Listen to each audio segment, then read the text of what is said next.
India 3 England 0। अभी आप सोच रहे होगे कि मैं ऐसा क्यों बोल रहा हूँ 3-0, बल्कि सीरीज तो भारतीय टीम ने 3-2 से जीती है। 3-0 मैं इसलिए बोल रहा हूँ क्योंकि विराट कोहली की कप्तानी में भारतीय टीम ने इंग्लैंड की टीम को लगातार तीसरी बार T20 सीरीज में हराया है। पहली बार जब इंग्लैंड आई थी 2017 में, तब वहाँ पे भी देखिए आपने भारतीय टीम ने उस 3 मैचों की T20 सीरीज को अपने नाम किया था। युजवेंद्र चहल का आपको 6 विकेट याद आ रहा होगा, बेंगलुरु वाला मैच आपको याद आ रहा होगा जहाँ पे भारतीय टीम ने इंग्लैंड को हराया था और श्रृंखला को जीता था। फिर उसके बाद भारतीय टीम इंग्लैंड गई जहाँ पे KL राहुल का शतक देखने को मिला, हिटमैन का शतक देखने को मिला डिसाइडर मैच में। तो वहाँ पे भी भारतीय टीम ने 3 मैचों की श्रृंखला को अपने नाम किया। दोनों बार भारतीय टीम ने इंग्लैंड को हराया 2-0। और जब इंग्लैंड अभी आई 2021 में इस वर्ष में T20 सीरीज खेलने के लिए, तो 5 मैचों की श्रृंखला थी, 2-2 की बराबरी पे श्रृंखला आखिरी मैच पे आ चुका था। तो भारतीय टीम ने कल 225 रनों का लक्ष्य दिया इंग्लैंड को, लेकिन इंग्लैंड सिर्फ 188 रन नहीं बना पाई और भारतीय टीम ने 36 रनों से उस मुकाबले को जीत लिया और अब श्रृंखला 3-0 की हो चुकी है अगर देखा जाए तो। जी हाँ, नमस्कार दोस्तों, गुड मॉर्निंग। मेरा नाम प्रभात है और स्वागत है आपका बिहाइंड द सन्स पे। दोस्तों, आज जहाँ पे मैं बात कर रहा हूँ कल के मैच की, जो हुआ 5वां आखिरी T20 मैच हुआ अहमदाबाद में, जहाँ पे देखा होगा अपने भारतीय टीम टॉस हारी, इंग्लैंड टीम ने टॉस जीता और मॉर्गन बहुत ही खुश थे क्योंकि ड्यू का फायदा उन्हें मिलने वाला था। बट उन्हें यह उन्हें नहीं पता था कि भैया बहुत ही बड़ा टारगेट आने वाला है, जो कि जिस प्रकार से कल भारतीय टीम ने बल्लेबाजी की। तो एक ही बदलाव हुआ भारतीय टीम से, जो कि नटराजन आए और KL राहुल बाहर गए और इंग्लैंड की ओर से कोई बदलाव नहीं। और जब मैच शुरू हुआ तो ओपनिंग करने के लिए उतरे कप्तान विराट कोहली और उप कप्तान रोहित मैन शर्मा। तो दोनों ही बल्लेबाजों के बीच में बहुत ही बढ़िया पार्टनरशिप देखने को मिली। पावर प्ले में 60 रन बन गए, कोई भी विकेट नहीं गिरा। और उसके बाद अगर आप देख लीजिए तो फिर जैसे ही विराट कोहली ने शुरुआत में आते ही थोड़े चौके लगाए, रोहित शर्मा ने खुद को थोड़ा समय दिया। जैसे ही वे सेट हो गए, उन्होंने विराट कोहली को ओवर शैडो कर दिया। 34 गेंदें, 64 रन, 4 चौके, 5 छक्के, शॉर्ट पिच गेंदें जितनी मिली सारी की सारी गेंदें स्टैंड में गई। और जिस प्रकार से रोहित शर्मा बल्लेबाजी कर रहे थे, अगर उनके पाले में गेंद पड़ रही थी तो वह आगे मार रहे थे, अगर उनसे गेंद दूर रखी जा रही थी तो वो पुल शॉट खेल रहे थे। तो पूरी तरीके से गेंदबाजों को फ्रस्ट्रेट कर दिया था उन्होंने कि कहाँ लेंथ डाली जाए, अब कहाँ बचा जाए, क्योंकि अब जिस प्रकार से बल्लेबाजी कर रहे थे, गेंदबाज सिर्फ बचने के लिए गेंदबाजी कर रहे थे। लेकिन वहीं पे बेन स्टोक्स आए, स्लोअर वन का इस्तेमाल किया, गेंद थोड़ी नीचे रही, वहाँ पे पहला विकेट गिरा। उसके बाद फिर देखिए सूर्य कुमार यादव आए, रोहित शर्मा जैसे आउट हुए, सूर्य कुमार यादव आए, वे भी वैसे ही खेले जैसे वे मुंबई इंडियंस के लिए खेलते हैं, जहाँ पे जब मुंबई इंडियंस बड़े बड़े टारगेट जब रखती है ना, तो वैसे ही कुछ माहौल रहता है। क्विंटन डी कॉक कभी खेलते हैं, कभी रोहित शर्मा खेलते हैं। तो यहाँ पे सूर्य कुमार यादव आए, वैसे ही वो भी ताबड़तोड़ लंबे शॉट्स लगाते गए। आदिल रशीद को एक सीधा शॉट मारा, फिर आदिल रशीद को समझा कि अब मैं अगर इन्हें सीधे दूंगा तो वापस मारेंगे, तो उन्होंने थोड़ा लेंथ चेंज किया, ऑफ स्टंप पे गेंद रखी, लेग ब्रेक डाली तो कवर के ऊपर से छक्का मारा। तो स्पिनरों को हटाया तो पेसर को लाया, क्रिस जॉर्डन को उन्होंने पीछे मारा फाइन लेग के ऊपर, जो कि स्लोअर वन गेंद थी, हट के मारा। तो उनके पास बहुत सारे विकल्प थे। फिर उन्होंने यॉर्कर डाली तो थर्ड मैन और गली के बीच में से चौका निकाल दिया।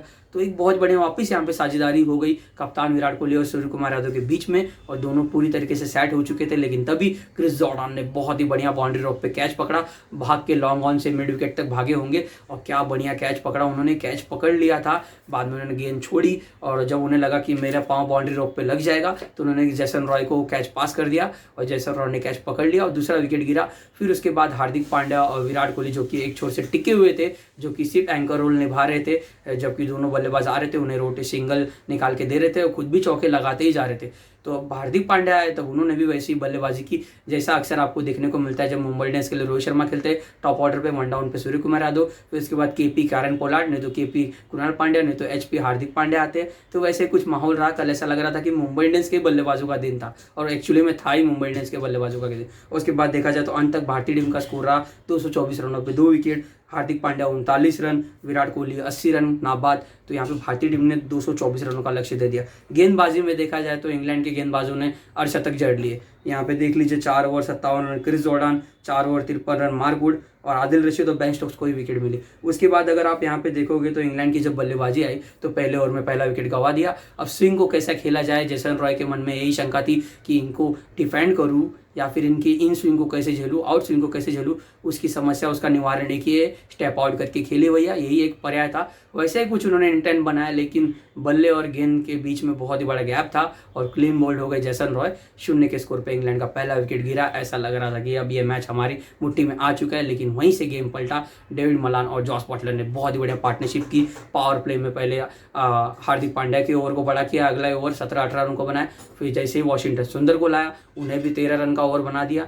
6 ओवरों में 62 रन। फिर उसके बाद पार्टनरशिप बनती गई, 130 रनों तक ये पार्टनरशिप जा चुकी थी। 11वें ओवर तक इंग्लैंड 120 के पार पहुंच चुका था, मतलब और 90-100 रन बनाने हैं। रिक्वायर 100 अगर आप देख लीजिए, अब आपके पास यहाँ पे एक ही विकेट गिरा है, 100 रनों की साझेदारी हो चुकी है। रिक्वायर 100 9 और 10 के करीब आ चुका है, मतलब 9 ओवरों में 9-10 रन प्रति ओवर बनाना कि ज़्यादा मुश्किल नहीं होगा, क्योंकि आपके दोनों ही बल्लेबाज सेट हो चुके हैं। तो यहीं से मोमेंटम चेंज हुआ दोस्तों। 130 रनों पे एक ही विकेट था। फिर उसके बाद 11वें ओवर से लेकर यहाँ पे अगर आप देख लीजिए 16वें ओवर तक मैच खत्म होते तक इंग्लैंड की टीम ने अपने 4 विकेट और गंवा दिए, मतलब 150-155 रनों के करीब इंग्लैंड के 4-5 विकेट गिर चुके थे। और रिक्वायर्ड 100 अब आप दोस्तों देखोगे ना तो 20 रन के करीब आ चुका था, मतलब आखिरी 4 ओवर में इंग्लैंड को 80 रन बनाने थे। यहीं पे देखिए, यहीं पे मैच घूम गया।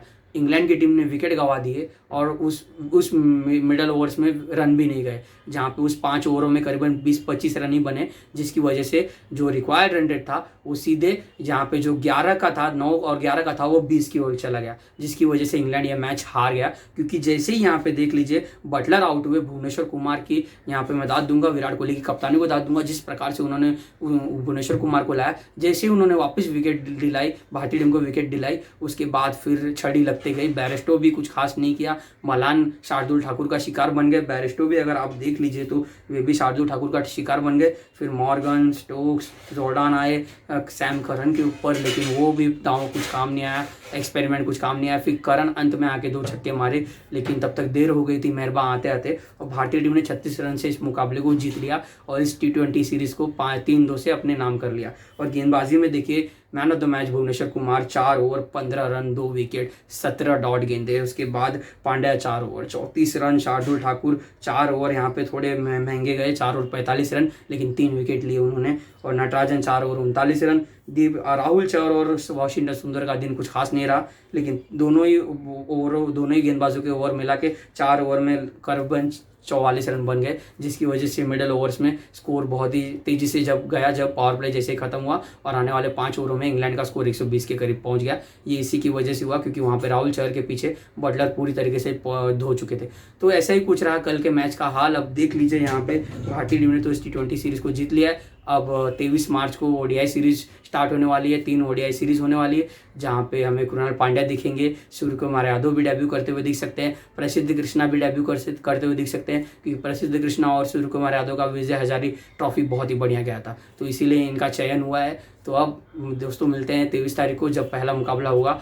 क्या वहाँ पे क्या रणनीति होगी। अब तो ओपनर भी चेंज हो जाएंगे, बटलर अब नहीं ओपन करेंगे, बैरिस्टो ओपन करेंगे रॉय के साथ। तो देखना बहुत ही इंटरेस्टिंग होगा और बहुत ही मज़ा आएगा, क्योंकि तब वहाँ पे शिखर धवन ओपन करेंगे। क्या KL राहुल को विकेट कीपिंग में भारतीय टीम मौका देगी, या फिर ऋषभ पंत के साथ जाएगी 1 डाउन में विराट कोहली, क्या चौथे नंबर पे अय्यर उतरेंगे या फिर सूर्य कुमार यादव उतरेंगे, तो तभी पता चलेगा दोस्तों। सो देखते रहिए बिहाइंड द सम, सपोर्ट कीजिए, लाइक कीजिए, शेयर कीजिए, सब्सक्राइब कीजिए। जय हिंद।